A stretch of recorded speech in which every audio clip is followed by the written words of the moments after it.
শ্রদ্ধার সাথে হাদিসটা শুনবেন। তো রাতে আপনি ঘুমাইতে গেলেন, ঘুমাইতে যাওয়ার পর হতে পারে আপনারা স্বামী স্ত্রী, অনেকে স্বামী স্ত্রী আছে, আবার অনেকে বিয়ে করেন নাই। এখন স্বামী এবং স্ত্রী তারা দুজন নিয়োগ করেছে যে আজকে আমরা আল্লাহ প্রদত্ত সম্পর্ক স্থাপন করব। এখন কি করবে? তখন রাসূল সাল্লাল্লাহু আলাইহি সাল্লাম দোয়া শিখিয়ে দিয়েছেন।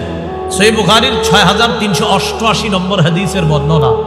ক্বালা রাসূলুল্লাহ সাল্লাল্লাহু আলাইহি ওয়াসাল্লাম, আল্লাহ নবী বলেন, লাউ আন্না আহাদাকুম ইযা আরাদা আইয়াতিয়া আহলা, তোমাদের কেউ যখন তার স্ত্রীর কাছে গমন করার ইচ্ছা করে, ফাকালা বিসমিল্লাহ আল্লাহুম্মা জান্নিবনাশ শাইতান,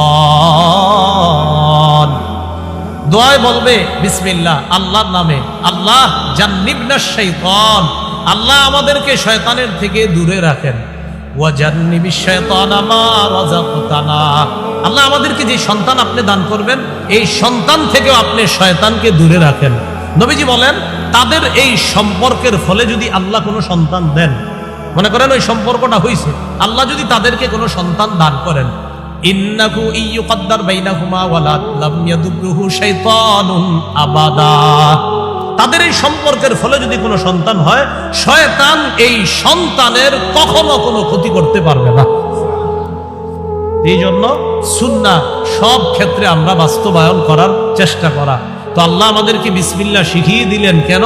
সব ভালো কাজের শুরুতে বিসমিল্লাহ পড়া। আমরা আমল করার চেষ্টা করব ইনশাআল্লাহ।